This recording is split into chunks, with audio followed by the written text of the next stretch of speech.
Kasi this 5 p.m. guys, yes, meron po tayong pa-ship out na mga parcel niyo guys. Yung lahat po na nag-place ng order ngayon guys ay ati ipa-ship out ngayong 5 p.m. So pwede pa talaga kayo, no? Makakahabol pa po talaga kayo guys. Again, itong ating honey guys, ito po ay nasa Davao City naka-base. Yes, ito po ay wild honey. Raw honey po ito siya guys, hindi po siya cultured honey. Kung kayo po ay taga Davao, 1 to 2 days ma-receive po ninyo ito. Kung kayo po ay taga Mindanao, pero hindi taga Davao, 2 to 3 days po ma-receive po ninyo ito. Kung kayo po ay taga Luzon or Visayas, 5 to 7 days ma-receive po ninyo itong ating Mount Apo honey. Again, kung meron po kayong mga plano dyan nga magnegosyo guys, may pera na po kayo guys, pero ang problem dyan is ano pong produkto na ang inyong gagamitin para mag-umpisa na po kayo mag-business. Ito na po yung sagot guys, ang Mount Apo honey. Kasi ito siya guys ay walang expiration ng honey na ito. Pasado siya sa FDA analysis, pasado siya sa DOST, at pasado siya sa iba't ibang mga laboratory test po na ginawa ni FDA sa ating Mount Apo honey. Kompleto po tayong documents guys ha, yung CPR na tinatawag, Certificate of Product Registration, yun ang pinaka-importanting document na meron po tayo, bigay po yan ni FDA. Pag ang honey guys, no, na meron na pong CPR galing sa FDA, ang honey na yan ay legit at pure kasi dumaan yan sa kanilang pagsusuri. Ang honey na yan yung si FDA mismo, sila mismo nag-analysis sa ating honey, meron pang DOST, yes, nag-analysis sa ating honey at iba pa mga laboratory test po na ginawa nila sa ating Mount Apo honey. That's why guys, tayo po ay binigyan ng Certificate of Product Registration or CPR dahil dyan. Kasi tayo po ay pasado sa kanilang pag-honey analysis, pag-DOST, at iba pang mga lab test po na ginawa nila sa ating Mount Apo honey. Dahil meron na po tayong CPR guys, pwede na kayo makipag-deal sa mga malalaking establishment like supermarket, grocery, mini-mart, convenience store, mga malalaking butika, yes, bakery, pwede ito sa bakery kasi pangpalaman ito ng pan, yes. At saka ano guys, yung mga palengke daw, na palengke dyan na may mga sari-sari store na dinadaanan talaga mga tao, mga merkado dyan, mga display ninyo dyan na talagang pwesto ninyo dyan na dinadaanan ng tao, ito po i-display po ninyo ito guys, itong ating Mount Apo honey. Yes, ito po ay tunay na honey guys ha, tunay siya na honey, hindi siya nag-expire. Bakit hindi nag-expire ang honey na ito guys? Dahil po, hindi natin siya niluto, hindi natin dinaan ng apoy, hindi natin siya pinapasteurize ang honey na ito. Wala tayong hinalo, walang additives, walang preservatives. Ito po ay raw talaga na honey, raw as in raw. And wild honey po siya, hindi siya cultured honey. So, meron tayong shipment 5 p.m. Makabol pa po kayo guys. Ang ating shipment guys ay kanina po morning at saka ngayon po ngayong hapon. So last shipment of the day natin is 5 p.m. Makahabol pa po talaga kayo guys kasi hindi pa dumating ang rider. Okay, so pick upin po ni rider ang inyong mga parcel ngayon. Yes sis, number 6, basket number 6 is tatlo na po yan siya sis ha, tatlo na po yan siya na 250 ml dark. Ito po yun sis ito po yan siya. So, marami tayo dyan guys ating yellow basket. Again ha, meron tayong negosyo package dyan, basket number 1. Kunin na po ninyo yan, magnegosyo na po kayo dyan guys. Alam nyo ba ang basket number 1? Yung 24 bottles na 250 ml. Yan po siya guys ay ang profit ninyo yan pag maubos po ninyo mabenta ng tag 250 ang isa, meron po kayong 2,800 pesos na commission. Yes, kasi ang SRP talaga nito guys is 250 talaga siya guys. Oo.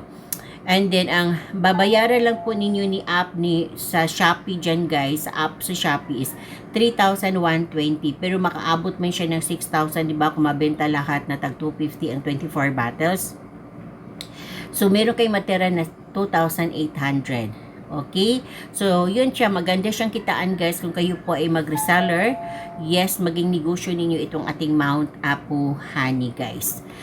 Basket number 1 yan dito sa live. Pero kung hindi po ako naka-live guys, hanapin ninyo ang account ko na Mount Apo Honey by Miss Lenny B.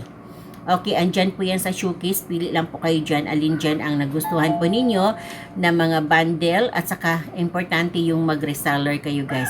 Kasi malaki pong kitaan dyan sa ating 24 bottles, 250 ml. Meron din po tayong 1 liter dyan at 1 gallon. Ang 1 liter natin dyan guys, punong-puno po yan. Alam nyo ba yung 1 liter natin? 4 na ganito po ang laman sa ating 1 liter. Tapos pinuno po natin. Ang ating 1 gallon ay 4 na litro po ang laman. Andyan po yan sa ating showcase or sa ating basket. 1 gallon, 4 na litro po ang ating 1 gallon. So, yung 1 gallon natin guys, marami pong bumili dyan guys. Yung anong tawag dyan? Sila guys? Lemonade business.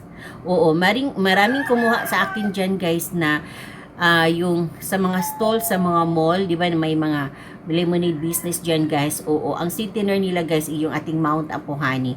Ang kinuha nila is 1 gallon kasi malaking kitaan po sa 1 gallon. Kasi timpla-timpla lang po yan, di ba? Pang sweetener lang po yan siya. Tapos haluan po nila ng lemon. Kasi magandang combination po ang lemon at saka itong ating Mount Apo Honey na dark honey. At saka yung guys, yung mga ulam po ng mga special na ulam sa mga Japanese restaurant.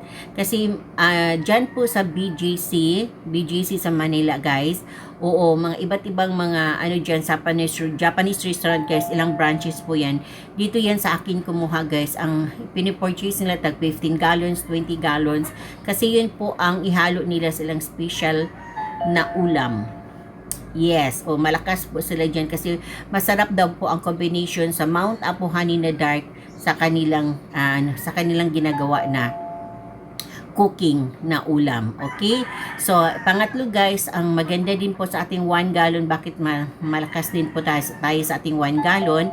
Unang-una, punong-puno talaga siya guys, no? Tapos, syempre, ang ating 1 gallon guys, ay yun po ang ginagamit sa yung may mga panabong na manok. Lalo na yung may mga farm na mga panabong na manok. Kumukuha sila dyan guys. Kinikonditioning po nila ang ating panabong kinikonditioning po nila ang ating Mount Apo Honey na dark. Kumuha sila ng ating 1 gallon. 21 days before isabong yung manok nila nga yung pangtari. So yun yung kinikonditioning po nila ng Mount Apo Honey ang kanilang panabong na manok 21 days before nila itari. Maraming kumuha sa akin ng ganun guys. Noon pa hanggang ngayon. 1 gallon talagang kinukuha nila. Tapos kung marami talaga silang manok na ipangsabong i-conditioning, yes, hindi lang isa ang kunin nila. Hindi lang isang gallon kunin. Isa, dalawa, tatlo, mga ganyan. Oo. So, yun po guys. Ang talagang 1 gallon guys, malakas po yan na ginagamit kasi ang honey kasi guys, pwede kasi yan siya sa hayop, pwede din po yan sa tao.